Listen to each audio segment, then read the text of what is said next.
കെനിയയിലെ അയ്യപ്പ സേവാ സമാജത്തിന്റെ ആഭിമുഖ്യത്തിൽ mega ചാരിറ്റിയും Christmas കാർണിവലും സംഘടിപ്പിച്ചു.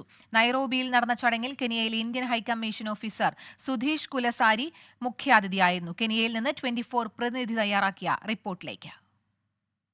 കെനിയയിലെ അയ്യപ്പ സേവാ സമാജത്തിന്റെ ആഭിമുഖ്യത്തിൽ ഈ വർഷത്തെ മെഗാ ചാരിറ്റിയും ക്രിസ്മസ് കാർണിവലും നൈറോബിയിൽ സംഘടിപ്പിച്ചു. ഫുഡ് ഫോർ 1000 ചിൽഡ്രൻ എന്ന പേരിൽ വർഷത്തിലെ എല്ലാ ദിവസവും 1000 കുട്ടികൾക്ക് ഒരു നേരത്തെയെങ്കിലും ഭക്ഷണം കൊടുക്കുക എന്ന ഉദ്ദേശത്തോടുകൂടി തുടങ്ങിയ പ്രോഗ്രാമിൽ ഇന്ന് 25 ചിൽഡ്രൻസ് ഹോമിൽ നിന്നുള്ള 1700ഓളം കുട്ടികൾക്ക് ഭക്ഷണ സാമഗ്രികൾ എല്ലാ മാസവും വിതരണം ചെയ്യുന്നുണ്ട്.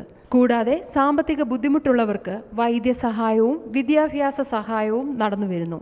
ഇന്ന് നടന്ന ചടങ്ങിൽ കെനിയയിലെ Indian high commission officer Sudeep Kulasari മുഖ്യ അതിഥിയായിരുന്നു.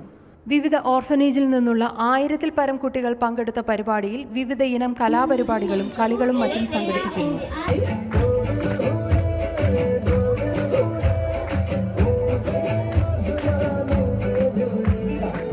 കൂടാതെ എല്ലാ കുട്ടികൾക്കും സമ്മാനങ്ങളും 30,000 കിലോയിലധികം ഭക്ഷണ സാമഗ്രികളും വിതരണം ചെയ്തു.